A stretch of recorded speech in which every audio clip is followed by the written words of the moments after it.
The air inside the Brooklyn Supreme Court was stifling, thick with anticipation. Every seat in the gallery was filled, murmurs rippling through the spectators like waves crashing on a silent shore. At the defendant's table, Noah Carter, 20 years old, stood with his hands in his pockets. His stance was relaxed, almost casual, but there was something sharp in his eyes, something unshaken. Across from him, Judge Richard Holloway observed the young man with an expression of detached amusement. Holloway had presided over hundreds of cases. To him, this was just another young man from a troubled neighborhood who thought he could outsmart the system. He leaned back in his high-backed chair, tapping his gavel lightly against the polished wood of his bench. "Let's not waste time," he said, his tone carrying a lazy authority. "I have a dinner reservation at 8. Mr. Carter, do you have legal representation or should we assign you one?" Noah remained still, his gaze locked onto the judge's. Then, he spoke, his voice calm but firm. "I'll be representing myself, Your Honor." The courtroom fell into stunned silence. Even the bailiff, who had seen everything, raised an eyebrow. The chuckles came next. From the stenographer, from the prosecutor, even from Judge Holloway himself. "You'll what?" the judge asked, tilting his head as if he hadn't heard correctly. "I'll be defending myself." The prosecutor, Elliot Graves, smirked as he adjusted his tie. Well, this just got interesting. But no one was laughing when Noah took his first step forward. Because everything was about to change. A few quiet chuckles still lingered in the air as Elliot Graves rose from his seat. Exuding the confidence of a man who had already won, his suit was pressed to perfection. His tie sat neatly against his crisp white shirt, and the way he adjusted his cuffs before speaking showed just how much he relished moments like these.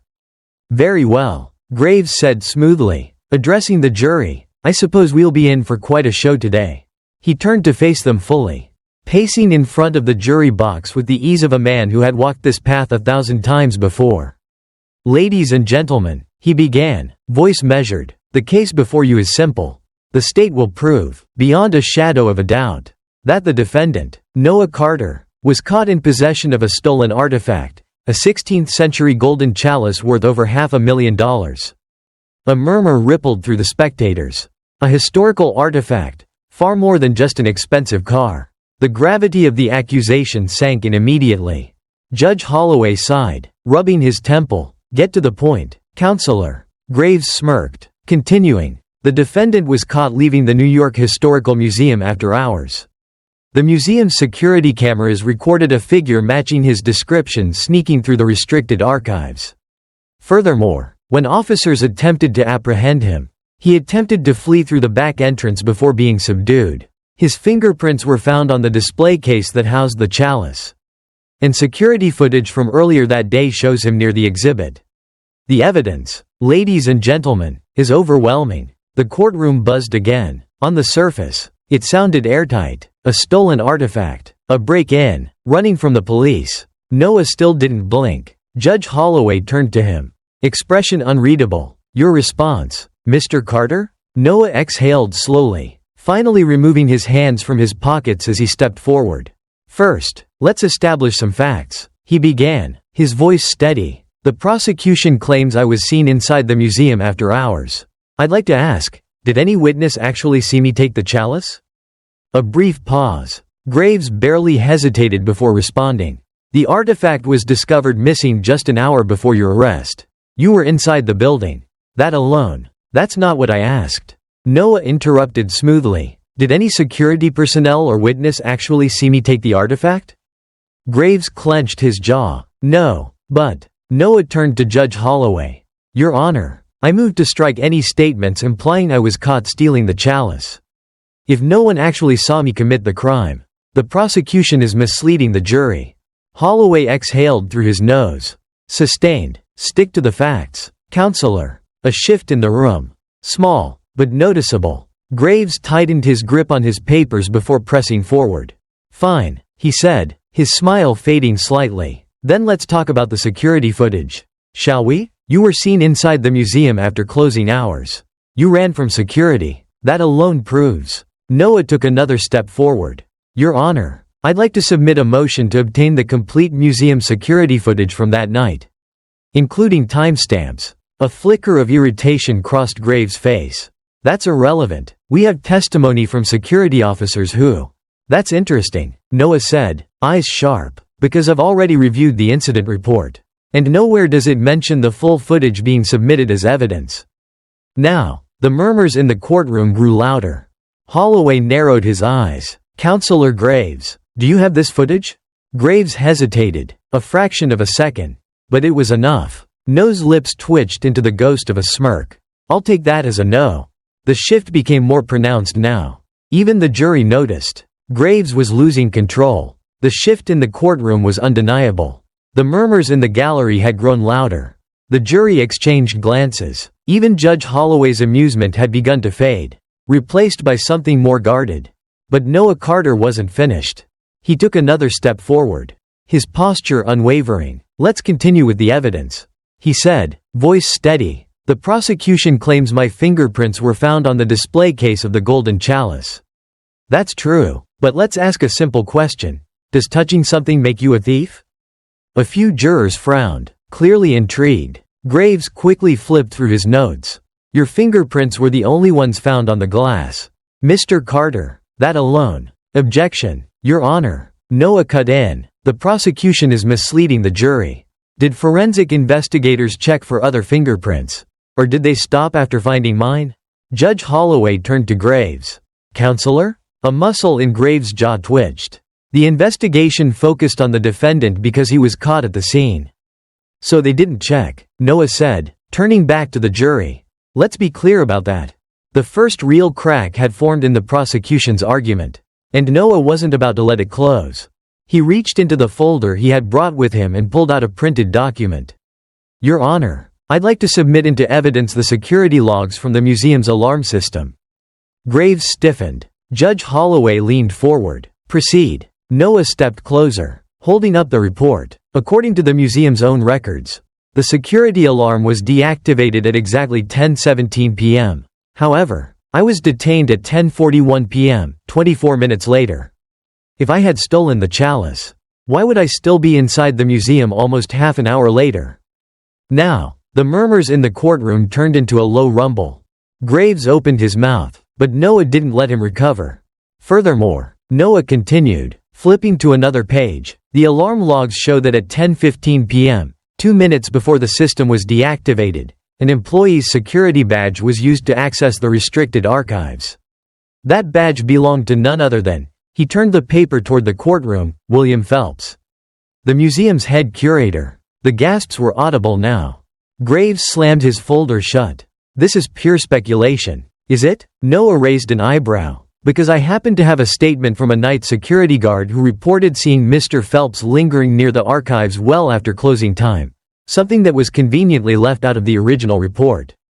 Judge Holloway's expression darkened. The case was starting to unravel. The tension in the courtroom had shifted completely. What had started as an open and shut case was now unraveling in front of everyone. Even Judge Holloway was no longer leaning back in amusement, he was listening. Really listening. Noah could feel it. The tide was turning. He took a slow breath before delivering his next strike. Your Honor, he said, his voice clear, I have one final piece of evidence to present. He reached into his folder and pulled out a transcript of an internal museum report, one that hadn't been included in the prosecution's filings. This is an internal incident report from the museum, dated 1 week before the alleged theft. Noah continued. It details an audit conducted on high-value artifacts, including the golden chalice. And guess what it says? Graves stiffened. Noah turned the document around and read aloud. Upon review of the archives, it was discovered that the golden chalice had a minor structural inconsistency. Further analysis is required to confirm authenticity. A ripple of confusion spread through the courtroom. Graves forced a smirk. So what? That report has nothing to do with this case. Noah's eyes gleamed. Oh, but it does. He turned the page to another section of the report and pointed. Because according to this, the museum's board was considering sending the chalice for external authentication. Meaning, they weren't sure if the artifact was real. But before they could make that decision, before an expert could verify it, it was stolen. Now, the jury wasn't just listening, they were leaning forward. Judge Holloway narrowed his eyes. Are you suggesting the chalice was never stolen? Noah took another step forward. I'm suggesting that it was removed deliberately." The room erupted. Gasps, murmurs, reporters scribbling furiously. Graves slammed his palm against the table. Objection. Speculation. Holloway lifted a hand for silence. "Back it up. Carter, do you have proof?" Noah nodded and pulled out a second document. "Here's an email from a museum administrator, anonymously leaked online 2 days ago." He read, "We need to move the chalice before they start asking questions. If the board finds out, we're screwed." The words hung in the air like a thunderclap. Graves' face had turned red. "This proves nothing. It's just an email. We don't know who sent it." Noah smirked. "Actually, we do. The email originated from an internal museum server, linked to an account under the name." He let the silence stretch just long enough. "William Phelps." The courtroom exploded in chaos. Judge Holloway slammed his gavel down. "Order, order." The noise died down, but everyone was watching Noah now. Graves was finished. He knew it, the jury knew it, and Judge Holloway definitely knew it. After a long moment, Holloway sighed, rubbing his temple. "Does the prosecution have anything further?" Graves clenched his jaw. "No, Your Honor." Silence. Then, "Case dismissed." The gavel came down one final time. The sound of the gavel still echoed in the courtroom as people erupted into movement. The prosecution's table sat in stunned silence. Reporters scrambled to get their cameras ready. Spectators whispered furiously to each other. Noah stood still. He let the moment sink in. He had done it. He had just torn apart a case that was meant to bury him. Across the room, Elliot Graves looked defeated, his usual confident posture now stiff and uncomfortable. He had underestimated Noah, just like everyone else. At the judge's bench, Richard Holloway studied him. For the first time, there was no amusement, no smirk, only recognition. As Noah turned to leave, Holloway's voice rang out one last time. "Mr. Carter." Noah stopped but didn't turn. There was a pause before Holloway spoke again. "You should consider law school." A small smirk tugged at Noah's lips. He didn't need to consider it. He had already decided. Outside the courthouse, the steps of the Brooklyn Supreme Court were swarmed with reporters. Microphones, cameras, flashes, questions. "Mr. Carter, did you know the case would fall apart? How did you get access to that email? What are you going to do next?" Noah ignored them all. Instead, he searched the crowd until he found her. Standing at the bottom of the courthouse steps was his sister, Maya Carter. She had been waiting, arms crossed, her face unreadable, but as he approached, she shook her head and let out a breath. "You scared the hell out of me." Noah chuckled, scratching the back of his head. "Had to take a risk." Maya stared at him for a second longer, then pulled him into a tight hug. "You always were the stubborn one." Across the street, a black car sat parked, its driver watching the scene unfold. Inside, Judge Holloway observed Noah from a distance. His expression was unreadable, but his thoughts weren't. He had dismissed this case the second it landed on his desk. Another young man from a troubled neighborhood. Another easy conviction. But he had been wrong. Noah Carter wasn't just another defendant. He was something else entirely. Holloway sighed, rubbing his temple. He wouldn't forget this case. Because for once, the system had been forced to look at itself. And this time, it blinked first. Noah walked away from the courthouse, the city lights of Brooklyn stretching before him. This wasn't just about his case. It was about all the cases like his. The ones where people weren't given a fair fight. The ones where the system didn't care about the truth. He had studied the law to protect himself.